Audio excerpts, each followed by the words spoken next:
Hello children, this is Grandma Carla, and I am starting a new book by Beverly Cleary, and it is called Emily's Runaway Imagination. And if we like it as much as we've liked the other Beverly Cleary books, we're in for a treat.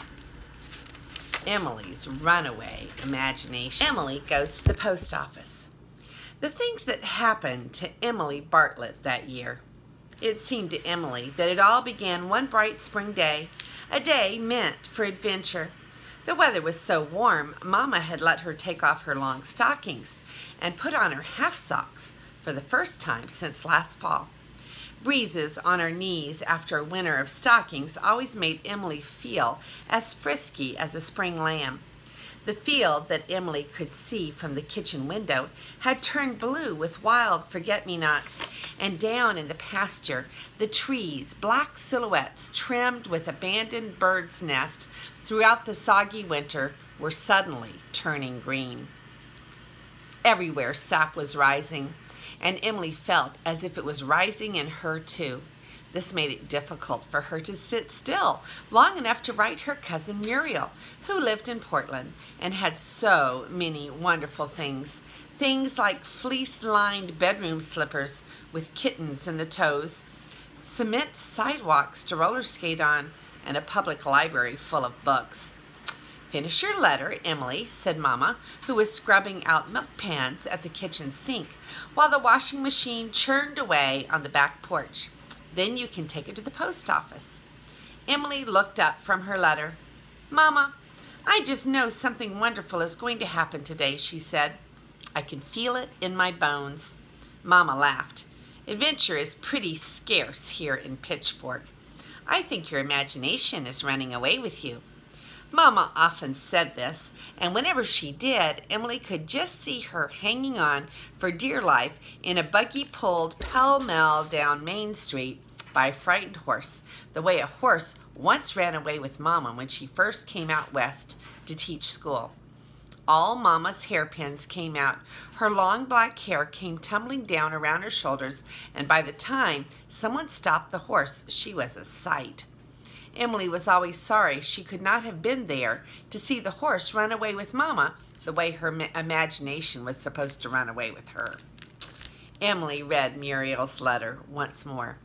"Dear Emily, this week I went to the library. I got Black Beauty. It is about a horse. It is the best book I ever read. I read it 3 times. I have to go now. Write soon. Yours truly, Muriel. P.S. Mama sends her love." It was not an easy letter to answer. Muriel was always writing about the library books she read, books like Heidi and Toby Tyler, which Emily had never even seen. Aunt Irene, Muriel's mother, said Muriel was a regular little bookworm. Emily did not envy Muriel the fleece-lined bedroom slippers or the cement sidewalk for roller skating, but she did envy her that library. She longed to be a bookworm, although she did not think she would care to be called one. Unfortunately, the town of Pitchfork, Oregon, did not have a library. Oh, well, there were things to read: the Burgess bedtime story in the newspaper, Elson Reader Book 4, and the Sunday school paper, but none of these qualified Emily to be a bookworm.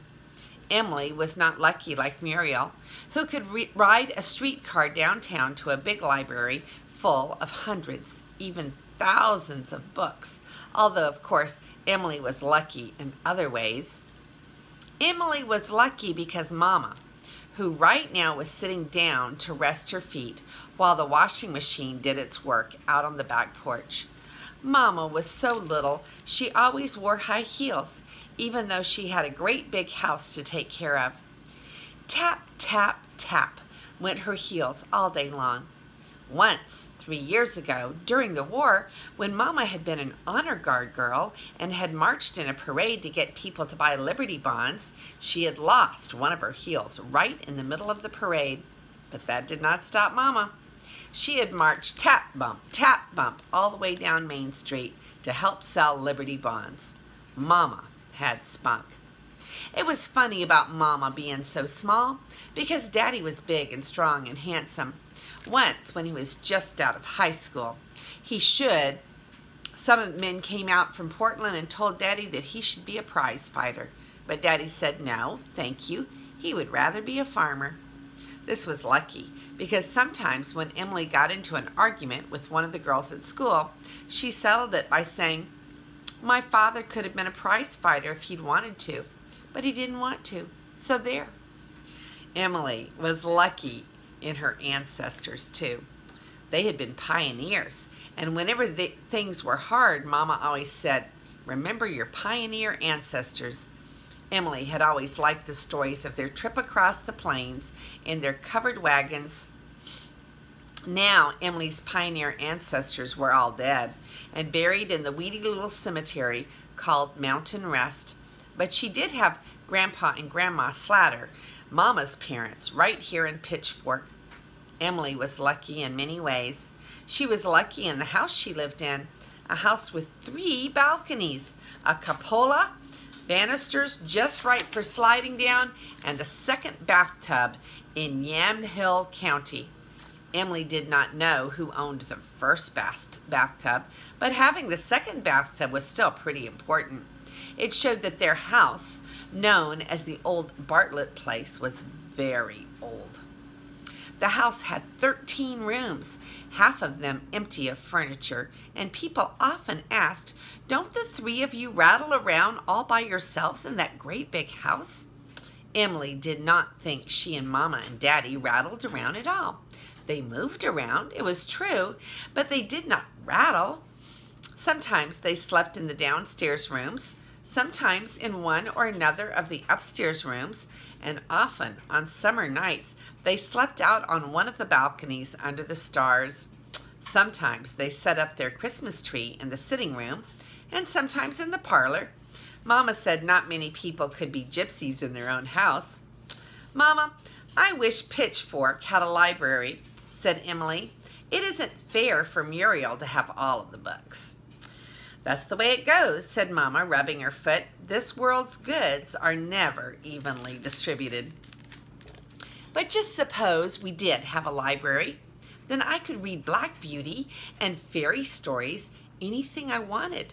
Suppose Pitchfork had a library with 100,000 books." "There goes your imagination again," said Mama. "But it does seem as if library books could be evened up a little."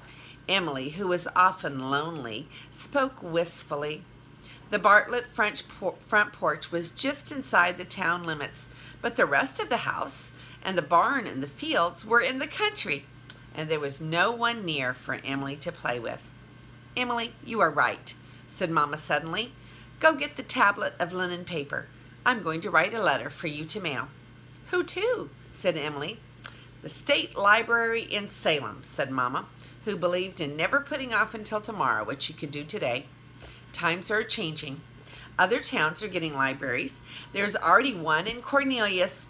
There's no reason why Pitchfork can't keep up with the times. Just think, Emily, there are people who have lived here all of their lives who have never seen a library. And now I'm going to find out how to get a library started." "Mama!" cried Emily joyfully, and forgetting her own letter, she ran for the tablet of good writing paper.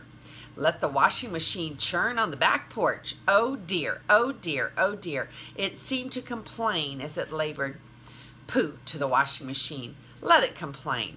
Mama was writing a letter, an important letter, and Emily was going to get to mail it. Soon Mama had the letter written and addressed in her neat schoolteacher handwriting. Emily licked a stamp, placed it on the envelope, and pounded it down with her fist so it would be sure to stick tight. This was a very important postage stamp, and it must not fall off on its way to Salem, the capital of Oregon. Emily put on her coat and went skipping off to the post office. Her knees, exposed for the first time in months, felt chilly, but she did not care. She was off to adventure. She would mail the letter and spread the glad tidings that maybe there was going to be a library in town, a library that might even have Black Beauty. Emily heard a bark and found Prince the collie loping after her. "Come on, Prince," she called, glad to have the company of the good-natured dog. Prince was the Bartletts' loafing dog. It was old Bob, a bob-tailed black shepherd, who worked around the place, rounding up the cows and keeping an eye on things. Daddy always said old Bob was as smart as most people. Not Prince. He had just turned up one day, and although Daddy had published a notice in the weekly paper, the Pitchfork Report, no one claimed him. Daddy said he could see why, but he also said another dog around the place didn't make much difference one way or another, and even though the collie wasn't good for much, he did seem to be a prince of a fellow. The dog stayed and was named Prince. Now, as Emily patted his head, he wagged his plummy tail, as if he too felt the arrival of spring and was eager for adventure. Together they traveled over the board sidewalk, past Pete Ginty's carpenter shop and Fong Kwok's house and vegetable garden, until they turned the corner by the Masonic Hall. They were on Main Street, which was paved and had a cement sidewalk. Emily was not the only one in Pitchfork who felt as if the sap was rising within. Bertie Young, the barber's son, came running down the sidewalk, rolling an old automobile tire in front of him. When he reached Emily, he stopped. "Hello, Emily," he said, bending over. "Want to smell my haircut?" Emily inhaled deeply. Lilac. Bertie had the fanciest smelling haircuts of anyone in town. After Bertie had gone, Emily met her cousin, June Bartlett, who was going to the drugstore for her mother. June's barrette was sliding out of her hair, but she did not care. That was the difference between Emily and June. Emily cared about things and June did not. This was sometimes discouraging to Emily, but in Pitchfork, cousins were expected to like one another and no nonsense about it. "Guess what?" said Emily. "Maybe we are going to have a library right here in Pitchfork. I'm going to mail a letter about it right now." "You mean with books?" asked June. "Of course," answered Emily, exasperated. "What else could be in a library?" "We have a Tarzan book at home," said June, and went on her way to the drugstore, stepping on all the cracks as she went. When Emily and Prince reached the post office, Emily took one last look at the important letter addressed to the state librarian before she poked it through the slot. Because the window was not yet open, she leaned over and peeked through the slot at her Uncle Avery, who was not only postmaster, but mayor of Pitchfork as well. He was busy cranking letters through the machine that postmarked the envelopes. "Uncle Avery," she said through the slot, "guess what? Maybe Pitchfork is going to have a library." "Well, now, won't that be nice?" answered Uncle Avery, cranking away at the postmarking machine. As Emily was about to leave the post office, she ran into Fong Kwok, the only Chinese left of the many who had once lived around Pitchfork.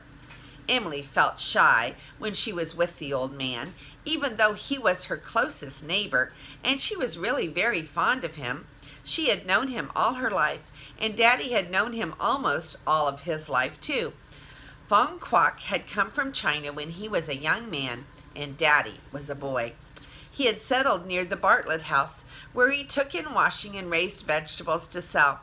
When one of the Bartlett boys had a stomachache from eating too many green apples or broke his arm falling out of the haymow, Grandma Bartlett had always sent Fong Kwok for the doctor, and off he would go, lickety-split, with his queue flying and his slippers flapping.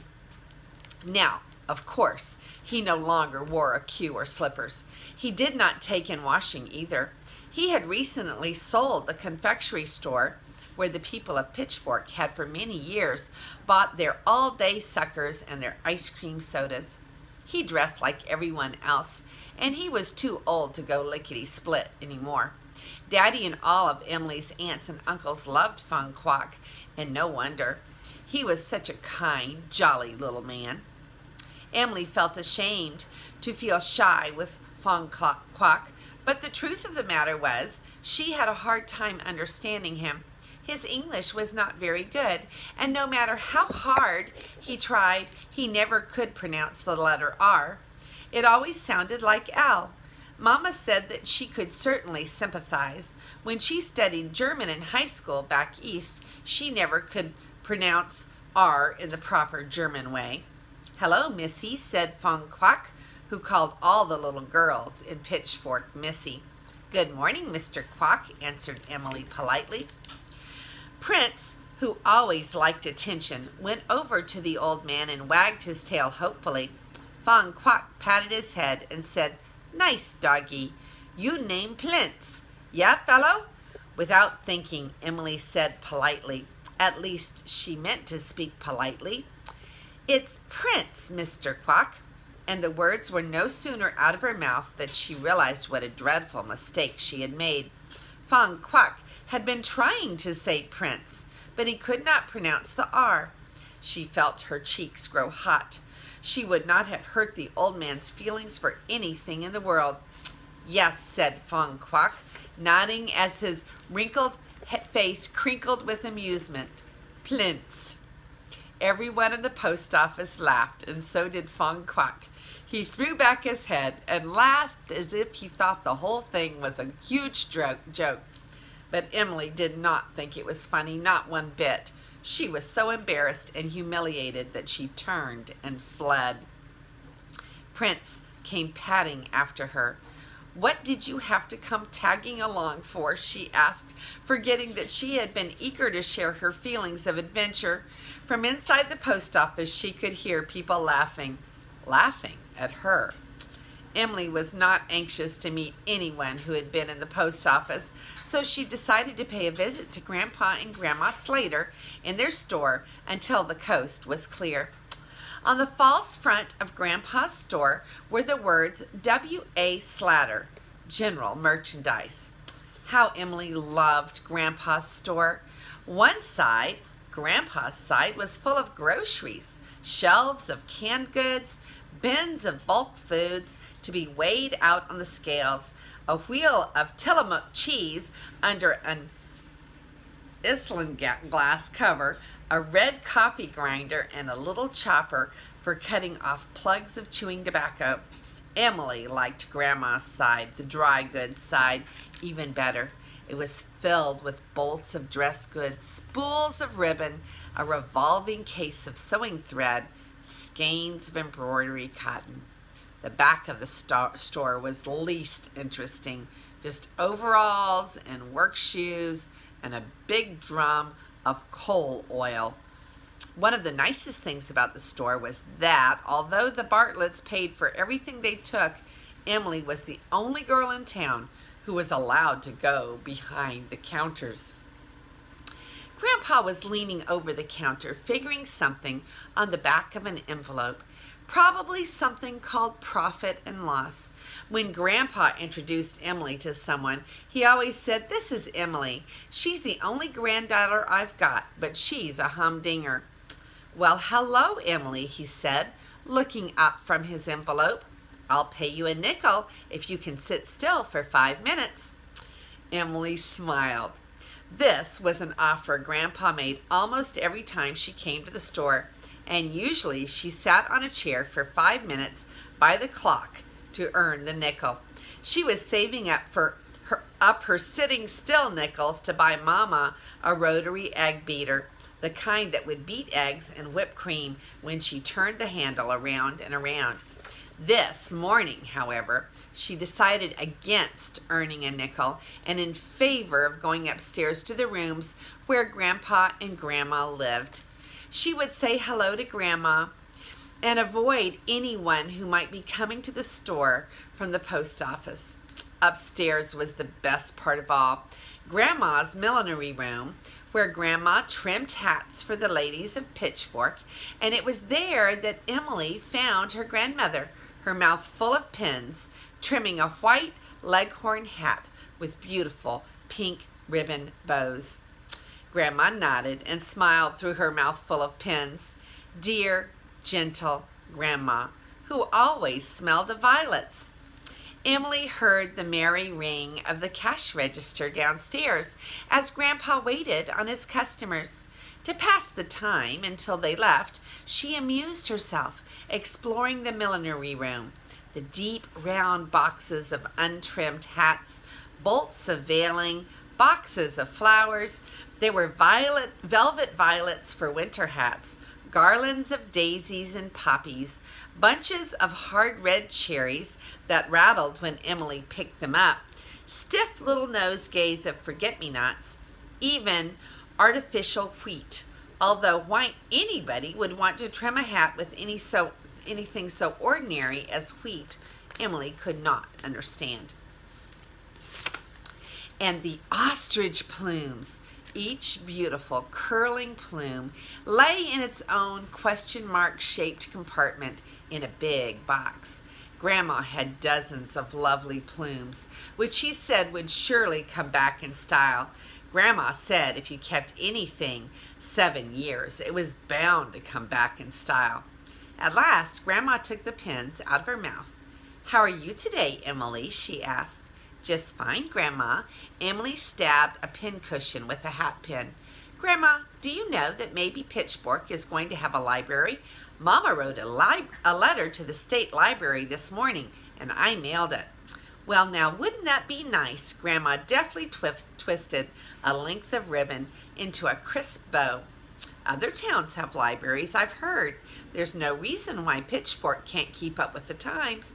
"That is just what Mama said," Emily told her grandmother, and then, deciding that the coast must be clear by now because the store was quiet, she added, "Goodbye, Grandma." Grandma smiled. "You didn't pay me a very long visit today." Emily did not want to tell Grandma that she was hiding from the people who had been in the post office. She said, "I'll be back soon." Then she went downstairs where Grandpa was weighing out tea for a customer. "Goodbye, Grandpa," she said. Grandpa paused with his hand above the scales and looked at Emily with what she always thought was his twinkly look. "Goodbye, Emily," he said. "You and Plinth come again soon." Emily felt herself blush once more.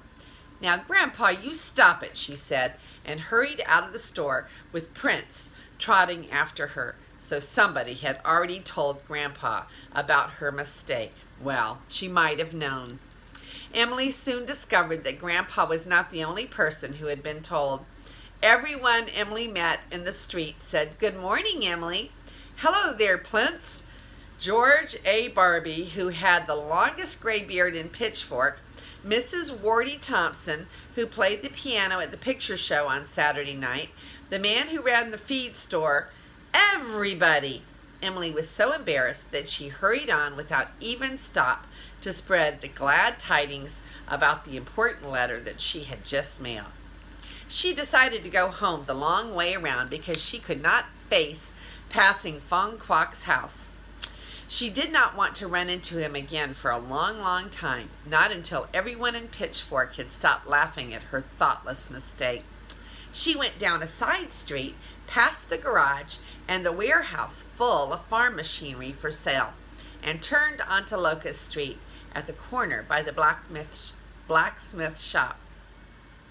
Emily always took pains to speak nicely to the blacksmith since that Friday afternoon at school when her class, which always studied the poets during the last hour of the school week, read The Village Blacksmith by Henry Wadsworth Longfellow, a poet with a long gray beard like George A. Barbie's. In the poem were the lines, "And the muscles of his brawny arms are strong as iron bands." After that day, any boy who passed the blacksmith shop always yelled, "And the muscles of his scrawny arms are strong as rubber bands." This made Emily feel so sorry for Mr. Wilcox, the blacksmith, that she always spoke to him nicely in what she hoped was an admiring voice.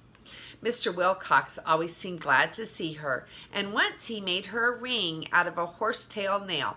This morning she found him working on a plowshare. "Good morning, Mr. Wilcox," she said through the open door. "Hello there, Emily," answered Mr. Wilcox. "I see that you have your dog Plinth with you this fine morning." Even Mr. Wilcox Her good friend Mr. Wilcox was teasing her. Emily did not know what to say, so she said, "Yes, well, I guess I better be going," and hurried down the road with Prince padding after her. Then she reached the farm, and she found her mother hanging out the washing on the lines strung between the tank house and the woodshed. Mama pinched a clothespin over a dishcloth on the line. "Well, Emily, did you and Plintz have a nice walk?" "Mama," cried Emily, "how did you know?" Mama laughed. "Miss Wardy Thompson telephoned me about the next meeting of the Ladies' Civic Club. She told me that she ran into Fong Kwok on Main Street, and he told her he thought it was a huge joke." "I suppose everybody on the line was listening in," said Emily crossly, because she did not like being laughed at. The Bartletts were on a 5-party telephone line, and Mama was always careful never to say on the telephone anything that she was not willing for the whole town to hear. "I did hear the sound of some receivers being lifted while I was talking," said Mama with a smile. Emily heaved an exasperated sigh. Now everybody in the whole town will have to know. Mama shook out a pillowcase and pinned it to the clothesline. "You know how it is in a small town," she said. "People talk." They certainly did, thought Emily. They talked on Main Street. They talked in Grandpa's store. They talked on the party line. The trouble was, they did not talk about the right things. She wanted everybody to spread the glad tidings about the library. And what did they talk about? Plintz. She might as well start calling the dog Plintz, because from now on, everyone else would. And how was she ever going to get to be a bookworm and read Black Beauty like Muriel if people wouldn't talk about the library? I can tell I'm going to really enjoy Emily's runaway imagination. And let's look at the pictures. Okay, this is a picture of the letter that is underneath the pen there, because the whole chapter was about a letter. This is a picture of Mr. Fong Kwok and Emily talking to him with Plintz right there. That started the whole thing with the name of the dog. Here's a picture of Emily in Grandpa's store. She loves to go to Grandpa's store, but even Grandpa had heard about Plintz when she came down to see him after she had visited with Grandma. Somebody had already told him as well. So that is the end of chapter 1 of Emily's Runaway Imagination. And this is Grandma Carla, and I love you.